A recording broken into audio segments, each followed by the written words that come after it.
Hi, mga kagandang buhay! Kamusta po kayo? Nako, ito na po ang buhay namin ni Kabiyahing Roger. Oh, grabe. Ito po ang journey namin. Kasama ko po yung aking agriculturist na paano lang palakwat-lakwat lang. Di ba po, ang sabi ko sa inyo, ito po ay babuyan. So, ano na nga ba? Ano na nga ba? Ang plano ni Kabiyahing Roger dito sa building niya na to, mga kagandang buhay. Stay tuned!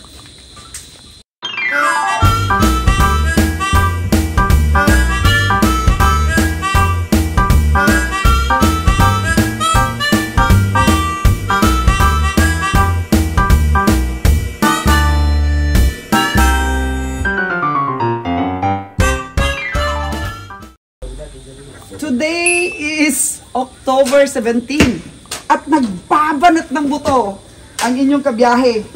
Minimina namin ang ginto dito sa aming building, mga kagandang buhay. At take note, mahal ngayon ang ginto. Grabe. Kontrata sa PR. Oo. Nasa 7,000 ang grams ngayon ng ginto. Dito na yata yayaman si Kabiyahing Roger sa pagmimina.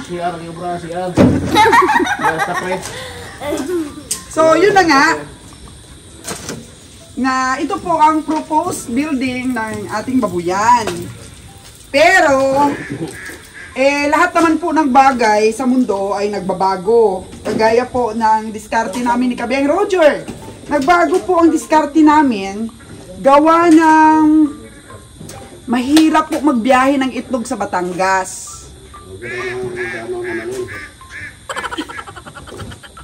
Kaya, kinonvert po namin ito sa manukan. Sa laying chicken. Okay. At dahil nga mababa lang, kagaya ni Kabiyahing Roger, ang aming building, lapag lang po siya, lapag. Iba kasi naka-elevate. So, this is our first building. So, malaki ang gastos nito kapag inulit namin itong bubong. So, ano lang, may pagka-engineer kasi si Kabiyahing Roger, kaya, ano lang, abangan ninyo ang magiging kayarian ng building na to. So, ang kasya dito naman ay nasa ilan? Kabiyahing Roger? 200 guys lang alagaan na rin. Pera na yun. Mga 2 to hanggang 3,000 siguro, mga kaya gandang buhay. Ayan. Sabi kasi ni Kabiyahing Roger, wag ako mag-vlogs. Gusto ko kong ma-journey itong pag-umpisa namin ng manukan. Ito na mag-journey. Actually, huwag na daw mag-journey-journey. Actually, hindi naman namin binibitawan yung babuyan, mga kagandang buhay. Magbababoy pa rin kami. Pero mas, inano kasi namin, inanalyze, ang itlogan po kasi, araw-araw ka mamumulot ng itlog. So, konti po yung puhunan namin. May pang kami, may pang finance po sa feeds everyday. At saka, medyo mahal na rin ngayon ang itlog sa Batangas. So, grabe po ang pamasay sa barko kapag ka nagbiyahe. Actually ngayon, si Manager Bio at saka si Michael nasa Batangas ngayon. Pumipick up po ng 3,200 trays na itlog. Doon lang po sa maliit namin na truck. Sa lumang-luma naming maliit na truck. Na mula noon hanggang ngayon, nadisgrasya na natumba na yon. Nadisgrasya si Manager Bio doon, pero buhay na buhay pa rin. No, kagaya sa amin ni Kabiyahing Roger, buhay na buhay pa rin. Kahit na ang daming mga struggles, ang daming mga problems, ang daming mga gabi na hindi kami nakatulog.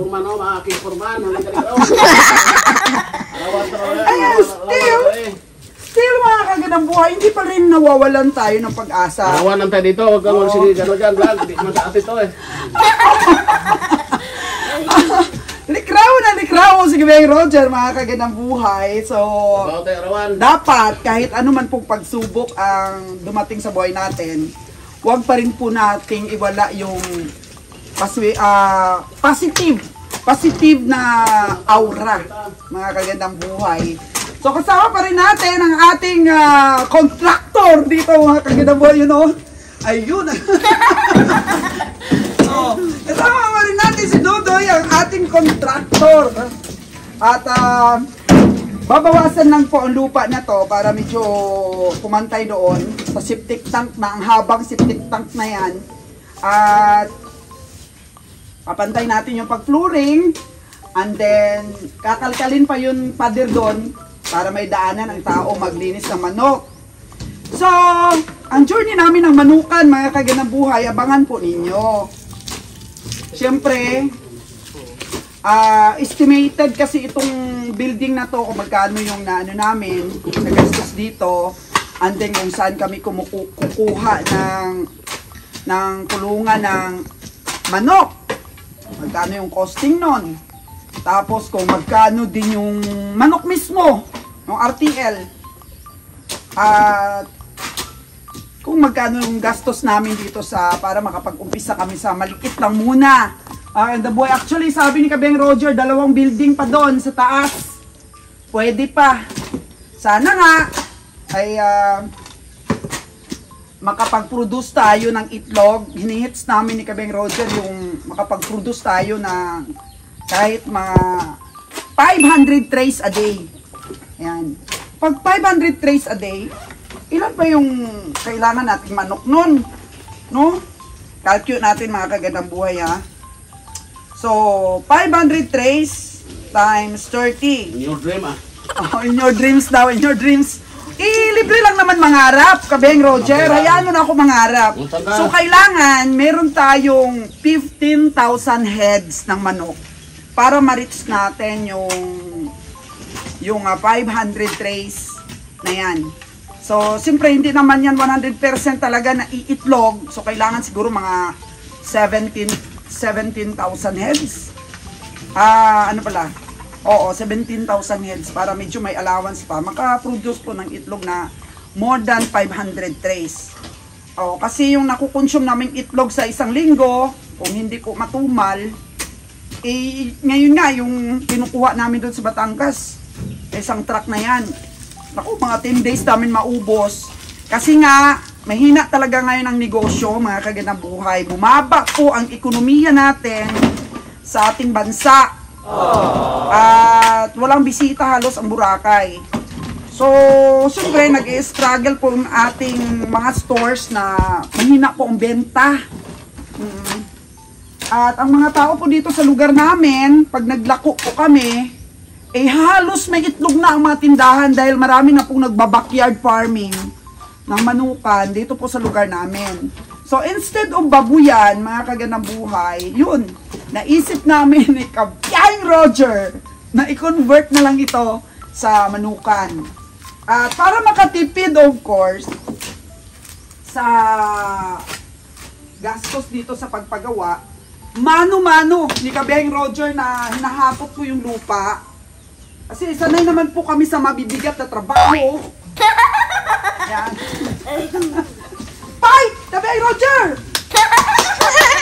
Malugi ako sa pasweldo ko sa'yo. Oh. Yan, mga kagandang buhay. Banat ng banat! Si Kabeng Roger. Hi ka muna! Hi ka muna sa mga viewers natin. Hi ka muna! Ay, wala na hi ngayon. Huyo na lang. Hi ka muna kasi na-miss ka nila. Wala na. Oh. Kabeng Roger inyo. Para construction boy na ngayon.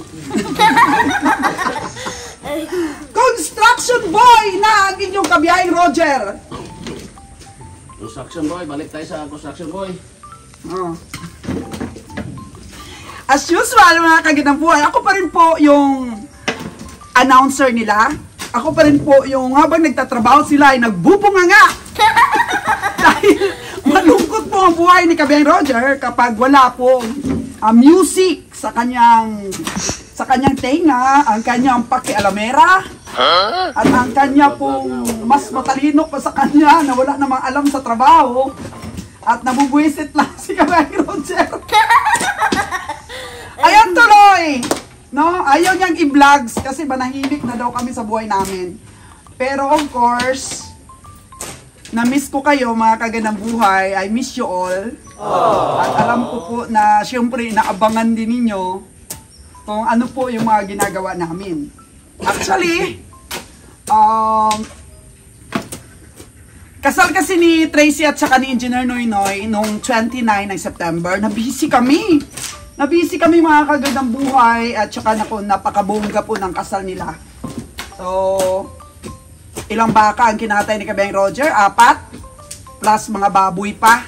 Nako, grabe. Siyempre, ang akin pa rin pong kontraktor ang tumulong sa paghiwa-hiwa doon. Ay, may kilawin ka pa doon. Nakuha mo na yung kilawin mo doon sa rep? Di pa, mamaya daw. Mamaya daw? Yun, may mga natira-tira pa kasi. Pinris lang namin, freeze lang talaga. Oo. So, yan tingnan ninyo. Nakakolor open po yan. Mga kagandang buhay. Abangan nyo ha kung ano po yung kaganapan ngayon. Ay, kung ano po yung itsura nito. At kung paano namin i-plaster yung manok. Di ba? Excited na ako mamulot ng itlog. Kabeng Roger! Fine! Ipagkita mo sa mga viewers na ang lakas-lakas sa katawan mo. Hakutin natin dahil per box ito, hakot natin. Pinasahuran tayo. Nasahuran kita, huwag kang pabagal-bagal dyan. Iingay nyo eh. Ingay mo.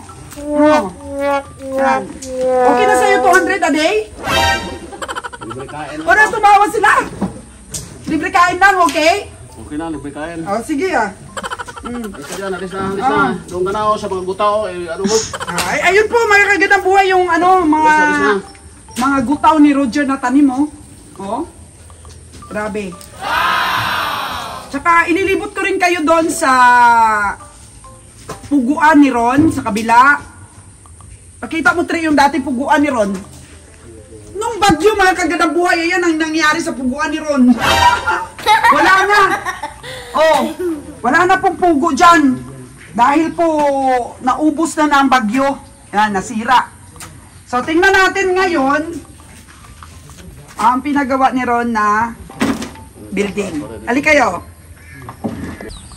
Nasira po ang puguan ni Ron. Dahil po, grabe, yung baha dito mga kaganaboy, hanggang dito yung tubig. O mahigit pa.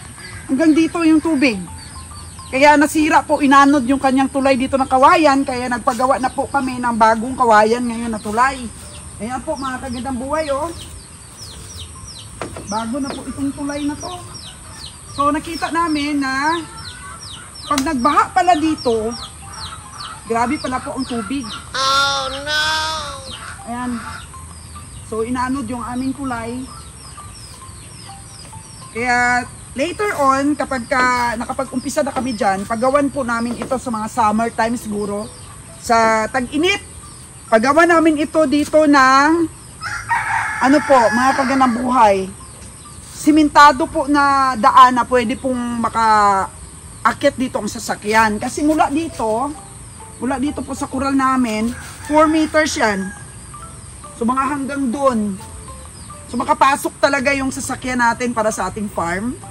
Mga kagandang buhay. So, ito lang muna na nabili namin na lupa.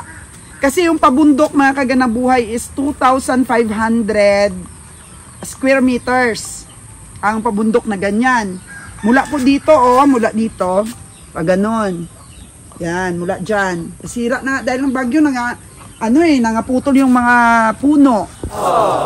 So, tapos dito sa baba, nasa 4,000 plus po. 4,000 plus na square meters. Yan. Tsaka, ang sabi po ng munisipyo dito sa amin, actually, gusto nilang i-hire si Ron. Nakapagpasa na si Ron ng mga papel para po mag-duty na si Ron sa DA dito po sa municipality ng Nabas. Kaso lang, naisip ni Ron na hindi talaga niya kaya sa schedule niya dahil marami rin po siyang alaga. So, makukompromise yung mga negosyo niya, yung mga inaalagaan niya mga hayop, makukompromise kung trabaho siya dun sa DA na municipal, mga kagandang buhay. Kaya hindi na siya tumuloy. Sabi naman doon ng taga DA, ito daw lugar na to ni Ron, pwede daw gawing training center, no? Kasi may i-issue dito kung saan nag-graduate si Ron na ano siya, mga kagandang buhay. Ano yung kurso na? Agriculture. Agriculture. So, yung mga estudyante nun, at saka yung mga, kung ano pa yung mga project ng government, so, pwede dito training center kasi integrated farm ito. So, meron kaming BB. Kumustahin din po natin yung ating mga itik doon na Itik Pinas, no? Kumustahin natin doon ang purebred na Itik Pinas. Nangingitlog na sila, mga kagandang buhay, nangingitlog na. Tapos, siyempre may pugo, may baboy, at saka yun nga, yung laying chicken, mga kagandang buhay. At sinuportahan ko po si Kabeng Roger dito po sa laying. Kasi nga, mabilis na kasing ma-dispose mga kagandang buhay eh. Instead of magbiyahe kami sa Batangas, ay gagawa na lang kami dito. And hopefully, mapalago namin ito at magiging isa kami sa supplier na dito sa aming lugar. Tara, tingnan natin yung mga alaga ni Ron.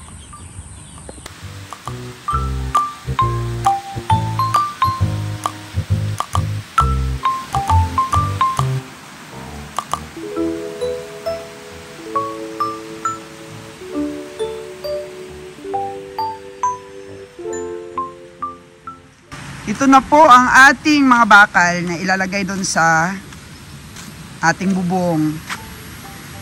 Yan. Tapos, ay si Tracy po pala.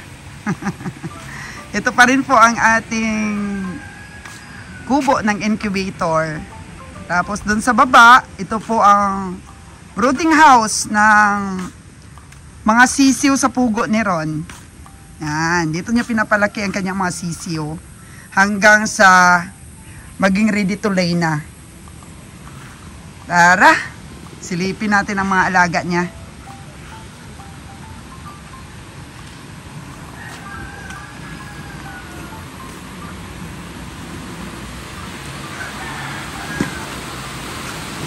Dahil nga nasira ng bagyo ang kulungan ng kanyang mga pugo, nilipat po natin dito.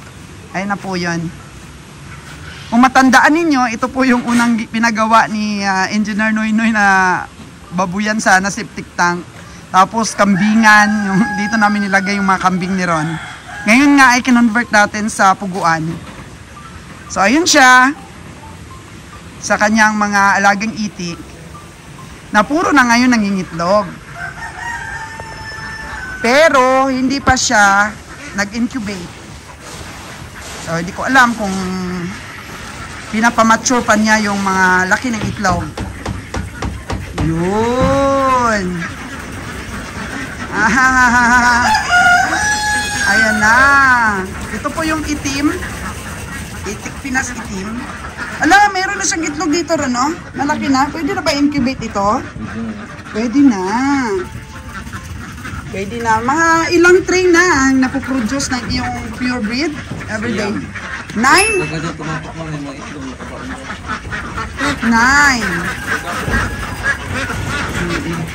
Ay, naku. Baka maano sila, ma-stress. Ma-stress sila. Uy, may dumating po dito. Bibili siguro ng itlog pugo. Bintahan mo, Tracy! So, ito po yung kanyang yung itim, tapos dun po sa kabila yung kanyang kaki. Tapos, ito na po yung puguan ni Ron. At ang magiting na si June. So, akyat tayo. Ito na ang mga pugo ni Ron. Yun, naka-harvest na sila ng itlog. Naka-harvest na. Dami ding umitlog yan. Ayun. So, sisiw lang ang inalagaan ni Ron dyan. Sisiw lang, bagong pisa na sisiw. At siya na po nagpalaki. So, siyempre, equip na siya ng knowledge, hindi na siya nahirapan. Na may brooding house naman siya. Tapos, ito na pala yung kanyang... grabe yung itlog ng itik. Doon sa kabila ba? Doon sa... Langoy-langoy doon kanina. Na grabe, inanod ng baha yung kanyang mga itik. So, yun yung kanyang itlog. Sana yung mga ano niya. Itlog pugo, John. Ito na, John? Ito na, oh. Saan? Ito lang ngayon lang na-harvest eh. Ano pala? Inubos deliver kahapon. Inubos deliver mo? So, ito po sa next month, di ba, darating yung ilalagay natin dito. So, next month po ang nakaschedule yung ilalagay natin dito. Ito lang ang first batch ni Ron. So, may mga bumibili po dito pumupunta. Alam nila may mga itlog ng pugo dito. Malayo ba mo, te? O dito lang? Dito ka lang? Doon lang sa kabahayan, doon sa taas. Ang mga kapitbahay natin na malalayo. So, ayan lang po ang update, mga kagandang buhay. At syempre, umpisa na ito ng pag-vlogs natin. Tabayanan, ang mga development ng pinagpagawa natin. Itlugang manok. Parang nanibago na ako sa vlogs, Uy! Huwag naman kayong ganyan. Yung mga ano yun, brown, kaki. Bigyan sila ng pagkain ni Ron. At paramihin natin ito, mga kagandang buhay. Mukhang mature na daw ang itlog, sabi ni Ron. So, pwede na siyang magpapisa para po makapagparami na siya.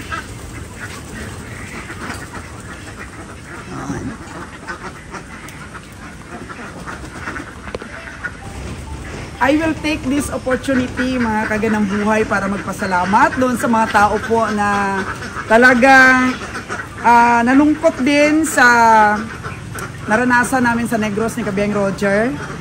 Salamat po sa simpatsya at salamat sa pagsama sa amin sa lungkot at ligaya, mga kagandang buhay. At salamat din sa mga nagsasabing namimiss na nila ang aming mga vlogs ni Kabiang Roger. At sa mga tao pong nagtatanong kung ano na po ba ang development ng ginawa ni Winnie na problema sa amin, nasa abogado na po yun, mga kagandang buhay. So, actually, ngayon, sa awa ng Diyos, hindi na namin masyadong iniisip yung problema na yon. Kasi ang sabi po ni Sir Havillana, masyado lang namin dinibdib nung una dahil hindi kami sanay na magkaroon ng mga ganung problema. Pero para sa iba na sanay na sa mga ganung problema, ang lumalaban sa mga kaso, ganyan, sa mga stress, sa mga ganyan, baliwala na daw yon. Kaya marami kaming natutunan ni Kabiang Roger sa mga advices din ng aming mga avid viewers. So, alam nyo na kung sino-sino po kayo. Maraming salamat po sa inyo sa pagsama ninyo sa amin sa Negros. Hanggang dito, mga kagandang buhay, pagyamanin namin ang farming at tuloy-tuloy na magbigay ng inspirasyon sa inyo. Ano man po ang naging karanasan namin ni Kabiang Roger sa Negros ay magsisilbi pong aral sa ating lahat yon, sa mga masugid ko pong taga-subaybay, na sa lahat ng transaksyon, huwag masyadong magtiwala. Oo, ang ahas ay nakatira lang sa paligid, mga kagandang buhay. At tutuklawin ka. So, ibig sabihin, pag tinuklaw ka, mas malapit lang siya sa'yo. Oo. Kasi kung malayo, hindi ka naman matutuklaw. So, ibig kong sabihin, huwag magtiwala masyado, mga kagandang buhay, kasi nandyan lang ang ahas sa paligid na anumang oras ay pwede kayong tuklawin. So, para po sigurado ang mga transaksyon, kailangan po talaga na huwag ibigay lahat ang tiwala ng buong buo, mga kagandang buhay. Pwede tayong magmahal, pwede tayong magkaroon ng mga bagong kaibigan, pero magtira po tayo ng konting space. Mga kaganda boy, huwag pong maging mabait sa lahat. So thank you so much at patuloy po kaming subaybayan dito po sa bagong journey namin ng aking agriculturist at saka si Engineer Noy Noy. Yun po, mga kaganda, kasi kasal na sila ni Tracy. So, masaya po ako na meron ng bodyguard si Kabiyay Roger o katuwang sa lahat po ng mga ginagawa nilang mga construction. Oo, kasi doon po magaling ang ating engineer, mga kagandang buhay. So, complete na kami ng mga tao. Si Brian ang sa sales, si Ron ang sa production, ang sa ni Ron si Miss Aubrey ang sa accounting, si Tracy naman sa managing, mga kagandang buhay, at siyempre si Engineer Noy Noy at si Roger, sila po ang sa manpower. O, diba? Tulong-tulong kami lahat.